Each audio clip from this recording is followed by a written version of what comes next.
Okay, so welcome to CLAT 2021 paper, passage number 5 of logical reasoning cum critical reasoning section. And what do we have on our plate today? Let's see. COVID-19 infections, again, some COVID-19 stuff. We have already gone through one online education part of COVID-19. And also, after this passage, when we can complete this passage as soon as possible, there's one more passage waiting for you about COVID-19 havoc. So before wasting the time, without wasting the time, let's start. क्योंकि passage थोड़ा सा बड़ा है तो एक छोटी सी चीज़ पूछनी थी. आपने पैसेज पहले पढ़ा या क्वेश्चंस? क्वेश्चंस, तो क्वेश्चंस से कुछ आइडिया मिला किस बारे में? क्योंकि इसमें डेटा काफ़ी दे रखा है, चेक करो, बहुत सारा डेटा है. फैक्चुअल पैसेज है, राइट? और इस फैक्चुअल पैसेज में अगर मैं आपको बात करूं कि इसमें पैराग्राफ दो नहीं है, वो बीच में शायद गलती से एक एंटर पड़ा हुआ है ना? बाकी it's totally one paragraph into a big big mighty paragraph. Questions अगर मैं देखूं सबसे पहले थोड़ा सा आइडिया लेने के लिए कि भाई एक्चुअल पढ़ना क्या है, क्योंकि इतना सारा पढ़कर तो हम लोग ऑब्वियसली टाइम वेस्ट कर नहीं सकते. तो पूछा क्या गया था, ये देखो आप. प्लॉजिबल एक्सप्लेनेशन मतलब बताओ. पॉसिबल. जब हम पूछते हैं ना प्लॉजिबल एक्सप्लेनेशन क्या होगा, तो मतलब लगभग लगभग प्लॉसिबल एक्सप्लेनेशन की बात हो रही है for India's prevalent crisis of unemployment. ठीक है, अनएम्प्लॉयमेंट का पॉसिबल एक्सप्लेनेशन मतलब वाई पूछ रहे हैं. तो कोई रीजन मिलेगा आपको कॉजेज एंड इफेक्ट्स में, तो कॉजेज ढूंढने हैं आपको. Next is according to the author what is the current state of Indian economy. Okay, current state पूछ रहे हैं या पास्ट स्टेट? Current state. अच्छा, पुराना क्वेश्चन तो हमारा कॉज पूछ रहा है अनएम्प्लॉयमेंट का, ये करंट स्टेट पूछ रहा है इंडियन इकोनॉमी का. तो दो एलिमेंट्स मिले, एक तो अनएम्प्लॉयमेंट और एक इकोनॉमी पे पैसेज फोकस्ड है. यहाँ तक आइडिया लग रहा है. और देखते हैं नीचे को. विच of the following statements can not be inferred from the passage, और उसमें ऑब्वियसली मल्टीपल बैकग्राउंड से पैसेज आएगा, तो ये टॉप टू लेंथ की कहीं से भी हो सकता है, इसलिए हम इसको नहीं पढ़ेंगे पूरा. इतना समझ में आया कि इसकी वजह से पूरा पढ़ना पड़ेगा ऊपर ऊपर से एटलीस्ट, क्योंकि फैक्चुअल पैसेज है. और देखते हैं इसके नीचे लिखा हुआ है विच of the following strengthens the author's argument that the decline. अब ये दैट द लिख रहा है ना, क्या आपका आइडिया है पैसेज में से? Decline in economic growth and rise in unemployment precedes the onset of कोविड-19 पेंडेमिक. क्या समझे इस क्वेश्चन से? कुछ समझ में आया? ऑथर के आर्गुमेंट को कौन स्ट्रेंथन करेगा, दैट्स ओके. तो उसके बाद में क्या लिखा हुआ argument? That decline in economic growth and rise in unemployment, that both are bad news. Employment में राइज, अनएम्प्लॉयमेंट में राइज, और इकोनॉमिक में ग्रोथ में डिक्लाइन, दोनों बैड न्यूज है इंडिया के लिए. प्रिसीड्स द ऑनसेट ऑफ कोविड-19, मतलब समझे, कोविड-19 से पहले ही ये हो चुके थे. अब आपको उस आर्गुमेंट को सपोर्ट करने चाहिए. यस, सक्सीड मतलब बाद में फॉलो करता है, पर प्रिसीड मतलब पहले ही हो जाता है. और वो भी कोविड-19 पैंडेमिक के पहले, मतलब सिचुएशन पहले से ही खराब थी. आधा आइडिया लग गया पैसेज में क्या लिखा हुआ है. इससे काफी हेल्प मिलेगी आपको पैसेज पढ़ते हुए. और एक क्वेश्चन और है शायद. According to the given passage the following statement is correct. अब ऑब्वियसली इसके लिए पूरा पढ़ना पड़ेगा. एम्प्लॉयमेंट अनएम्प्लॉयमेंट में घुमा रखा है इन्होंने, राइट? तो स्टार्ट करते हैं. सबसे पहले आ जाओ आप. विदाउट रीडिंग द पैसेज, याद रखना हम थोड़ा हॉलो साउंड करेंगे, इसलिए हम लोगों ने पहले से आइडिया लिया है कि पैसेज क्यों पढ़ना है. ऐसे नहीं कि इस पैसेज पढ़े के बिना ही आंसर दे दो आप, फिर वो बहुत ऑब्वियस आंसर्स भी होंगे उसमें जो जबरदस्ती गलत लगाने के लिए टिक कर रखे होंगे. तो आप तो मुझे ये बताओ, पैसेज पढ़ने की इंस्पिरेशन मिली है या क्वेश्चन करने की? पढ़ने की. अब पैसेज पढ़ना शुरू कर सकते हो. तो ऊपर ऊपर से पढ़ रहा हूँ उसी स्पीड में जिस स्पीड में तुमको पढ़ना चाहिए था.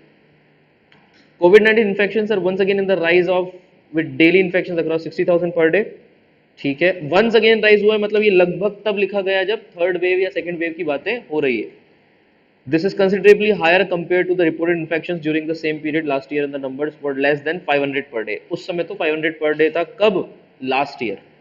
स्टार्टिंग कब हुई थी कोविड-19 की? 2020. और ये हो सकता है 21 में लिखा गया हो. ये समझ में आया क्या? तो ये पर्सपेक्टिव क्लियर हो जाना चाहिए तुम कब लिख रहे हो. What is the obvious? What is obvious that the pandemic is far from the despite availability of vaccines. Okay, pandemic is far from over despite the vaccines बहुत है हमारे पास अवेलेबल, फिर भी pandemic over क्यों नहीं हो रहा. अब इसके लिए इन्होंने पूछा however unlike last year the response this time has been muted with no nationwide lockdown. पहले तो क्या हुआ था? nationwide lockdown, पर इस बार lockdown नहीं हुआ है. तो ये इन्होंने दो लेयर्स को कंपेयर किया है हाल फिलहाल. तो 19 और सॉरी 20 और 21 का कंपैरिजन चल रहा है. समझ में आया क्या? एक तो 20 और एक 21 का कंपैरिजन चल रहा है. आगे देखते हैं 21. ठीक है, Next, this one of the reasons for the differing responses, the lesson from the unintended consequences of the economy of the strict lockdown this year, while aggregate estimates of 1 minute unintended consequence of the economy of the strict lockdown last year. अच्छा, तो बहुत बड़ा reason ये हो सकता है कि हम लोगों ने नेशनल लॉकडाउन क्यों नहीं किया, क्योंकि लास्ट ईयर इकोनॉमिक ब्रेकडाउन आया है। क्या ये समझे, है ना?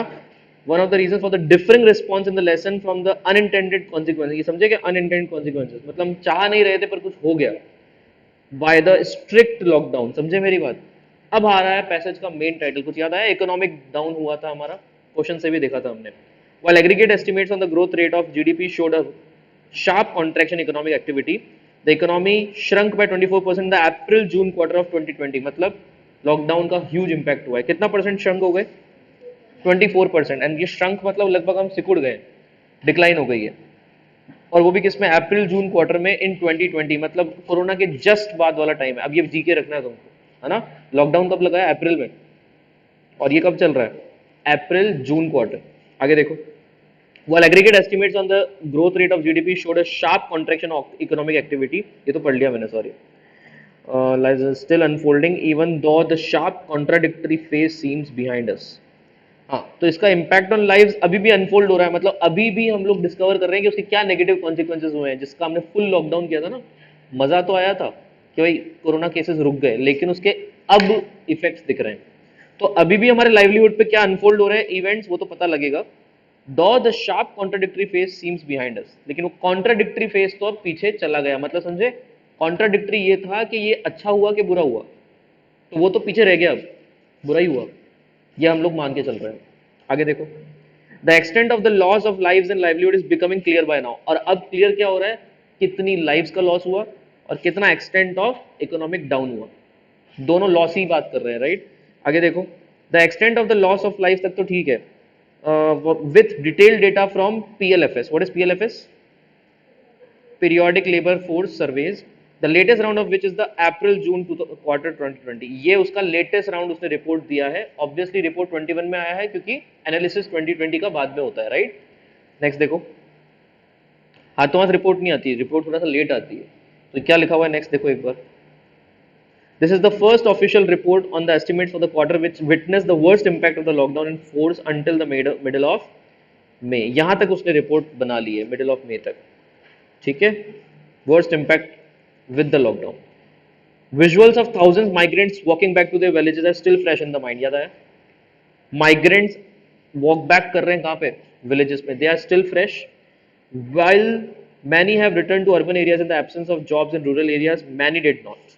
कुछ लोग अर्बन एरियाज वापस आ गए, कुछ लोग अभी भी वापस नहीं आए। तो the PLFS actually labour force को रिप्रेजेंट करता है, तो उसका जो डेटा था वो लेबर पे फोकस थोड़ा ज्यादा है ना? Which captures the employment unemployment situation in urban areas, provide some clues to what happened. Yes, it actually provides the clues कि अर्बन और रूरल एरियाज में क्या क्या हुआ था, to what happened, that's okay. Where are we? हाँ, the estimates from PLFS are broadly in line with estimates available from the other privately conducted surveys, notably the unemployment surveys of Central Monitoring Indian Economy CMIE। तो बताओ, PLFS का सर्वे और CMIE का सर्वे काफी relevant data दे रहा है आपको, क्योंकि दोनों में इकोनॉमिक और लेबर लॉस का बताया गया है। According to the PLFS April-June 2020 round, the urban unemployment rate for the population above the age of 15 was 20.8%। Now tell me, above the age of 15, are we talking about adults? Adults का 20.8% क्या रहा? Urban unemployment. ये समझ में आया क्या? ठीक है। और ये किसके लिए? याद रखना 2020 का अप्रैल जून का राउंड है, which is close to the monthly average for the same quarter from compared to April May। अप्रैल मई में सेम क्वार्टर कंपैरिजन क्या था? शार्प डिक्लाइन हुआ है जून में। ओके, समझ में आया क्या? वो जो अप्रैल मई और जून की रिपोर्ट आई है उसमें मैक्सिमम डिक्लाइन किस में हुआ है? जून में। और ये रिपोर्ट PLFS की नहीं है, CMIE की है। मतलब PLFS का जो रेलेवेंट डिस्काउंट, जो रेलेवेंट परसेंटेज था, वो CMIE भी सेम दे रहा है ऑलमोस्ट, पर इसमें ये दिखाया जा रहा है कि जून में मैक्सिमम हुआ। इसका मतलब समझे क्या, कि लॉकडाउन जब हुआ उस समय नहीं, लॉकडाउन के 1-2 महीने बाद ये इंपैक्ट आना शुरू हुआ। शार्प डिक्लाइन कब आया? जून में आया, ठीक है? Which is close to the monthly average for the same quarter। अच्छा, ये जून वाला नीचे है line. Close to the monthly average for the same quarter from CMIE is 19.9%। उसमें कितना था? 20.8, इसमें कितना है 19.9। पीएलएफएस और सीएमआई का ऑलमोस्ट सेम है, लेकिन यस वो जून वाली बात जो एक्स्ट्रा बताई है उसने, शार्प डिक्लाइन इन जून, ये एक्स्ट्रा है सीएमआई में। नेक्स्ट देखो, similar to CMI data, the PLFS data also shows a sharp rise in the unemployment rate, which more than doubled compared to the unemployment rate in the preceding quarter of January March 2020। क्या समझे, क्या समझे, कुछ कहा गया important. CMI में तो sharp decline जून में दिख ही रहा है, पर पीएलएफएस में भी शार्प डिक्लाइन दिख रहा है। अनएम्प्लॉयमेंट रेट बढ़ रही है या डबल हो गई? डबल हो गई लिखा हुआ है क्या? More than double. और वो भी किससे कंपैरिजन कर रहा है? जनवरी, फरवरी और मार्च का एक क्वार्टर निकलता है, और एक क्वार्टर निकलता है मई, नहीं अप्रैल, मई और जून का। तो अप्रैल, मई और जून को कंपेयर कर रहा है ये, कि जस्ट 3 मंथ्स में अनएम्प्लॉयमेंट रेट डबल हो गई। और ये और शॉकिंग डेटा है, ये लेबर फोर्स वाला बता रहा है, और एक इकोनॉमिक वाला क्या बता रहा है कि 19.9 के आसपास रहा है वो डेटा अनएम्प्लॉयमेंट वाला, लेकिन उसमें जून में डिक्लाइन थोड़ा ज्यादा है। बस आगे देखते हैं। Similar to CMIE, the PLFS data also shows a sharp rise in the unemployment, which more than doubled compared to the unemployment. ये तो पढ़ लिया था अपन ने, right? At 9.1% and 8.8% in the same quarter, April-June 2019. ठीक है, तो 9.1% ये जनवरी मार्च में था, और 8.8% क्या हो गया 2019। वेट, कुछ गड़बड़ है। मुझे एक बात बताओ, वो जो डबल हुआ है ना अनएम्प्लॉयमेंट रेट, वो 3 क्वार्टर्स का तो है ही है, पर ये कह रहा है कि भाई 2019 का डेटा अगर तुम कंपेयर करते हो अप्रैल जून का, उसमें कितना है 8.8। अब बताओ वहां पर अनएम्प्लॉयमेंट रेट 8.8 है, 9.1 हम लोग जनवरी मार्च की कंपेयर कर रहे हैं, पर 20 पॉइंट समथिंग किसमें है? जून वाले में आ गया ना डबल। तो ये याद रखना 9.1 से 8.8 में डबल नहीं हो रहा है, डबल वहां पे हो रहा है 20 में। ठीक है, ये उनके एवरेज रेट चलते थे अनएम्प्लॉयमेंट के, और वो भी किसमें, अबव 15 या लोअर देन 15। हाँ, ये इंपॉर्टेंट चीज है क्योंकि अभी क्वेश्चन आएगा इस पे। While 1 in the 5 persons above the age of 15 was unemployed during the April 2020, the unemployment rate among the 15 to 29 olds were 34.7। मतलब above 15 का डेटा सही है, हर 5 में से 1% क्या था अनएम्प्लॉयड। समझे मेरी बात? 20% समझ में आ गया? 20% इसको कहते हैं 1/5। तो एक ही चीज बार बार लिखी हुई है, 1 in the 5% was unemployed, that's okay। पर 15 to 29 का स्पेसिफिक डेटा उठाए अपन, अडल्ट वाला, प्योर अडल्ट जिसमें मैच्योर लोग नहीं है, तो उसका क्या आ रहा है 34.7। ये रियल डेटा आ रहा है। आगे देखो, every April 2020 the unemployment rate among the 15-29। ठीक है। अब बताओ, every third person in the 15 to 29 age group was unemployed. तो सबसे ज्यादा अफेक्टेड कौन थे? यंगस्टर्स। जो यंगस्टर्स होते हैं ना, जो नई नई जॉब पे चढ़ते हैं, वो सबसे ज्यादा अफेक्टेड हुए। तो बेचारे उसमें तो हर थर्ड पर्सन अनएम्प्लॉयड था। बात समझ में आई क्या? मतलब इनका परसेंटेज ऑलमोस्ट 33% बैठ गया। आगे देखो, 34.6 बिल्कुल सही है परसेंटेज, 1/3 बैठ रहा है इसमें, राइट? अब बताओ यहां तक पूरा समझ में आया? तो these are staggering numbers, yes they are disturbing और not, they are shocking numbers but not surprising. While the lockdown certainly contributed to the worsening of the employment situation, particularly in urban areas, the fact that the economy was already going through severe distress as far as jobs were concerned is no longer surprising। अगर हम economy को देखें तो फिर ये labour data भी हमारे लिए सरप्राइजिंग नहीं, क्योंकि इकोनॉमी भी बहुत डाउन गई थी, तो लेबर भी डाउन तो जानी ही थी। ये समझ में आया क्या? Lockdown certainly contributed to the worsening of the employment situation. ये समझ में आया कि नहीं, कि पर्टिकुलरली इन अर्बन एरियाज जहां पे पहले से इकोनॉमी डाउन थी, वहां पर ये कोई बड़ा सरप्राइज नहीं था कि और डाउन होगा ही होगा, कोविड-19 आएगा तो। No longer surprising. अब देखो, इन्होंने एक बहुत अच्छा फैक्ट दिया इस चीज को प्रूव करने के लिए, सरप्राइजिंग नहीं था। 16-17 एंड 19-20 का ग्रोथ डिसलरेटेड फ्रॉम 4 to 4%। मतलब 16-17 से जो भी हमारा ग्रोथ रेट था वो 19-20 में 4% डाउन हो गया। इनफैक्ट 4% पर आ गया, 2 लिखा हुआ है ना, तो 2-4% पे आ गया था, less than the 8.3% rate in 16-17। 16-17 में हमारा कितना था 8.3, और जीडीपी कहां पे आ गई थी 4% जब कोरोना आया था। so embarrassing, almost डाउन हो गया। This fact that the economy has not been creating jobs predates the economic shocks of demonetization and hasty rollout of GST। मतलब हम लोग उससे रिकवर कर ही रहते 16-17 में। GST आया था 16 में, और डिमोनेटाइजेशन भी शायद 16 में आया, 17 में आया था GST, है ना, 17 जुलाई। 16 नवंबर में कौन आया था? डिमोनेटाइजेशन। तो उससे हम रोल आउट कर ही रहे थे, और कौन आ गया? कोरोना। तो ऑलरेडी हम लोग बहुत बुरी हालत में थे और बुरी हालत में चले गए. Next please. The PLFS data from the earlier rounds have already showed that the extent of the rise in unemployment compared to the employment unemployment surveys of 11-12. Extent of rise of unemployment जो कि 11-12 सर्वे से compare किया गया है. हाँ, तो PLFS data ने 11-12 के डेटा से भी कंपेयर किया. अभी याद रखना ऑफिशियल डेटा 21 में आएगा. इन्होंने टेम्परेरी डेटा देकर समझाया आपको कि अनएम्प्लॉयमेंट बढ़ा है. The unemployment rates in urban areas in all the categories increase by almost 3 times. How much? 3 times बढ़ गया है. कहां से? 11-12 से 17-18 तक. और 17-18 में ऑलरेडी हालत खराब थी. 3 टाइम्स अनएम्प्लॉयमेंट था. फिर कौन आ गया? कोरोना. तो और ज्यादा खराब हो गया. समझे? इसलिए वो क्वेश्चन नहीं आया था वर्जन द प्रॉब्लम या फिर वो अनएम्प्लॉयमेंट क्या और बड़ी डिक्लाइन हुआ है. बिल्कुल हुआ है. आगे देखो, लास्ट लाइन पढ़ रहे हैं अपन.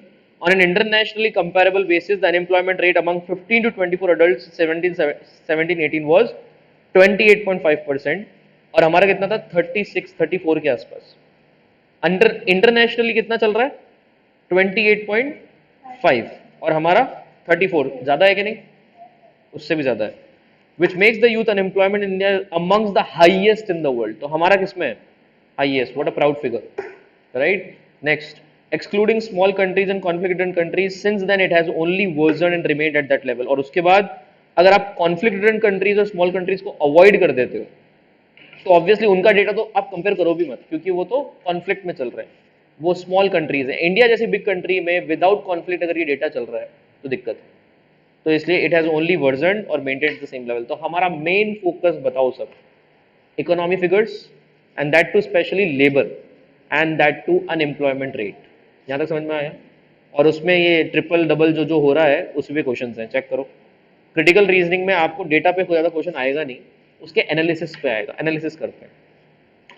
According to the author which of the following is a plausible explanation. What is the right answer of first one? क्या previously existing employment current is version due to the imposition of nation wide lockdown? Yes, लग रहा है सही answer. अगर इसको backup में भी रखें तो बचे हुए चेक करो. इम्पोजिशन नेशन वाइड लॉकडाउन कोविड-19 रिड्यूस्ड इकोनॉमिक एक्टिविटी. गलत तो नहीं है. पर इंडिया का प्रिवेलेंट क्राइसिस ऑफ अनएम्प्लॉयमेंट का रीजन पूछ रहे हैं ना आपसे. इन्होंने सेकंड वाले में क्या लिखा है कि हमारा कोविड-19 पैंडेमिक से रिड्यूस कौन हो गई?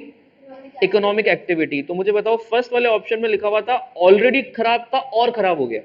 ये कह रहा है उस कोविड-19 से खराब हो गया. बताओ गलती है कि नहीं? आपने फैक्ट के साथ खेला है. फैक्ट ये कहता है वर्जन हुआ है, आप कह रहे हो खराब हुआ है. फर्क है. और सी ऑप्शन में क्या लिखा हुआ? इम्पोजिशन नेशन वाइड लॉकडाउन कोविड-19 लेड टू माइग्रेशन. ये क्या सा रीजन है अनएम्प्लॉयमेंट का? क्योंकि ये तो कोविड-19 होने के बाद हुआ था. Next, there is a sharp decline in urban employment. Unemployment decline आया है क्या अर्बन अनएम्प्लॉयमेंट में? राइज आया है. तो साफ गलत है. और वर्कफोर्स वाला माइग्रेशन भी कोई रीजन नहीं बनता. तो या तो बी और ए में से टिक करना था, तो answer should be A. B option को आप सेकंड चॉइस की तरह ले सकते हो, क्योंकि उसमें लिखा हुआ है कोरोना के आने की वजह से प्रॉब्लम हुई थी. यस, कोरोना के आने की वजह से प्रॉब्लम हुई थी, लेकिन फर्स्ट चॉइस तो ए ही रहेगी. ठीक है ना? क्या टिक किया था आप लोगों ने? श्योर. क्वेश्चन नंबर 127 बताओ. What is the current state of Indian economy? Come on. क्या शार्प कॉन्ट्रैक्शन हुआ इकोनॉमिक एक्टिविटी में? हुआ तो है. शार्प कॉन्ट्रैक्शन आई थिंक 16-17 में ही हो चुका था, और उसके बाद में हम तो डिक्लाइन पे ही थे. 8.1 भी कोई ज्यादा फिगर अच्छा नहीं था. फिर हम 4 पे चले गए तो और ज्यादा दिक्कत हो गई. राइट? आप मुझे ये बताओ, शार्प कॉन्ट्रैक्शन वाली चीज करंट स्टेट पे है क्या? ये तो ऑलरेडी चल रही थी और पढ़नी है. करंट स्टेट में 20 वाला फिगर पढ़ना है. ठीक है. Next, the aftermath of a sharp contraction economic activity is being experienced. Current state ये है कि हम लोग शार्प कॉन्ट्रैक्शन का आफ्टरमैथ एक्सपीरियंस कर रहे हैं. आफ्टरमैथ मतलब उसका इंपैक्ट, कॉन्सिक्वेंसेस. बैठ तो रहा है. इससे भी अच्छा है क्या? कोई चेक करो. कोई अच्छा नहीं मिला तो उसको टिक कर सकते हैं अपन. Next please. Unemployment rates in urban areas for all categories are increasingly by almost 3 times. Unemployment rates हमारे कब बढ़े थे? 16-17 में. 11-12 से कंपैरिजन में. याद आया कि नहीं आया? और ये किसका पूछ रहा है? करंट के बारे में. तो ये तो गलत हुआ ना. लास्ट पढ़ो. Youth unemployment rate in India is at par with that in the small conflict ridden countries. Conflict ridden countries के बराबर है हमारा. कॉन्फ्लिक्ट रिडन कंट्रीज के बराबर हमने कोई डेटा ही नहीं दिया. ये तो हटा दो एक बार. इतना बताओ।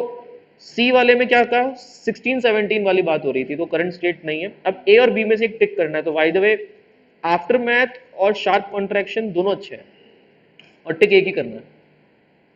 तो या तो बी में क्लैरिफाई तो कर रखा है, after math impact of contraction is being experienced. तो इंडियन इकोनॉमी में अभी भी वो रिकवरी आ चुकी है, या वास्तव में डिक्लाइन अभी भी चल रहा है? अभी भी चल रहा है, फिर तो ए ऑप्शन लो आप। देखो सेकंड वाले में आप कह रहे हो उसके कॉन्सिक्वेंस आ रहे हैं, कॉन्सिक्वेंस मतलब वो ओवर हो गया है, अब तो सिर्फ उसका इफेक्ट आ रहा है। और आपने लास्ट लाइन क्या पढ़ी थी, लास्ट लाइन? तो पर जब फर्स्ट शार्प कॉन्ट्रैक्शन आया था वो कोविड-19 से पहले आ चुका। हाँ, और उसका इम्पैक्ट भी है और डिक्लाइन भी है, मतलब अभी भी हमने रिकवरी नहीं मारी है, ये 2021 की बात हो रही है। मुझे तो है ना? लगा वो इसलिए लगा क्योंकि इफेक्ट तो आया है उसका। अब दोनों समझ लेते हैं। आफ्टर मैथ का मतलब वो ओवर हो चुका है, डिक्लाइन, इकोनॉमिक इंपैक्ट का डिक्लाइन ओवर हो चुका है, और अब हम लोग उसके एक्सपीरियंस को अफेक्ट कर रहे हैं। By the way sharp contraction economic activity में अभी भी आया या नहीं आया, करंट स्टेट पूछ रहे हैं। लास्ट लाइन यही थी, क्या था? हम लोग आज भी उसको डिक्लाइन को एक्सपीरियंस कर रहे हैं, और स्टिल डिक्लाइनिंग ही हो रहा है। आई थिंक दोनों को कंपेयर करोगे तो आफ्टर मैथ मतलब वो ओवर, और अभी भी है, तो फिर आंसर ए ऑप्शन भी बैठ जाएगा। तो ज्यादा अच्छा आंसर अपने को वो लेना है जिसमें ओवर की कोई गुंजाइश ना हो, दैट इज। तुम लोगों में से ए किसने लगाया था? अच्छा, क्या सोच के लगाया? नहीं, यही है। तो बेसिकली हम लोग फुल्ली कॉन्सिक्वेंसेस पे फोकस अगर करेंगे तो बी ऑप्शन अच्छा है, पर हम कॉन्सिक्वेंसेस के साथ वो लास्ट लाइन पढ़ेंगे कि आज भी वो डिक्लाइन चल रहा है एंड स्टिल गोइंग ऑन। और remain at the same level. हाँ, remained at the same level, अभी भी वैसा का वैसा ही रह चुका है। देखो since then it has only worsen और रिमेन्ड एट द सेम, मतलब ग्रोथ और रिकवरी नाम पे कुछ भी नहीं हुआ है। आया सुहानी समझ में? ग्रोथ और रिकवरी के नाम पे कुछ भी नहीं हुआ है, डिक्लाइन तो किया ही है, वर्जन हो ही रहा है, या फिर उस सेम लेवल पे रह गया। सेम लेवल कौन सा? जो नीचे वाला लेवल था। तो ऊपर वापस गए क्या हम लोग 4 से 21 तक तो नहीं गए। हाँ, ये बात सही है कि अभी हम लोगों ने ग्रोथ वापस दिखाई है। करंट स्टेट आज का पूछेंगे और डेटा दे देंगे कि आज हमारा वापस 8% पे आ गए, तो क्या बोलोगे? After math. पर उसमें अभी भी 4% पे ही चल रहे हैं ये लोग जब ये पैसेज लिख रहे थे। अब बताओ 128 का आंसर क्या है? क्या होना चाहिए? कैन नॉट, सही करना पड़ेगा फिर तो। बी दे रखा है तब तो दिक्कत होनी चाहिए, इसको वापस देख लेंगे अपन, नॉट अ बिग डील। मैं थोड़ा सा और सोच लूंगा। अभी ये बताओ 128 में क्या हो रहा है? 128 में इन्फर कर रहे हो या नहीं कर रहे हो? नहीं करना है, तो पहला ऑप्शन देखो, loss of lives and livelihood is attributable to the imposition of nation wide lockdown. हाँ, हुआ है या नहीं? ये इन्फर कर सकते हैं हम। दूसरा, decline in economic growth is attributable to imposition of nation wide lockdown.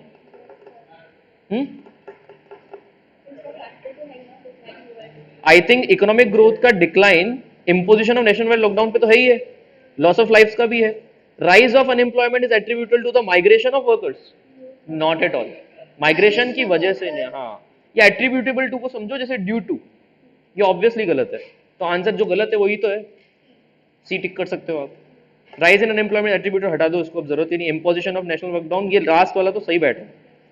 अब बताओ ये सही था कि नहीं? 129 बताओ। ऑथर का आर्ग्यूमेंट याद रखना, क्वेश्चन क्या था? ग्रोथ तो इकोनॉमी की, डिक्लाइन इन इकोनॉमिक ग्रोथ में हुआ है,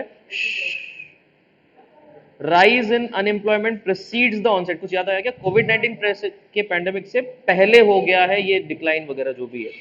कौन इस आर्ग्यूमेंट को स्ट्रेंथन कर रहा है? पहला, while 1 in 5 persons above the age of 15 was unemployment during April June 2020, the unemployment rate among 15-29। क्या है ये हमारे आर्ग्यूमेंट को स्ट्रॉन्ग कर रहा है क्या? वन, हाँ, आपको पहले चाहिए, और ये 2020 वाला फिगर है, 2020 वाला है क्या ये?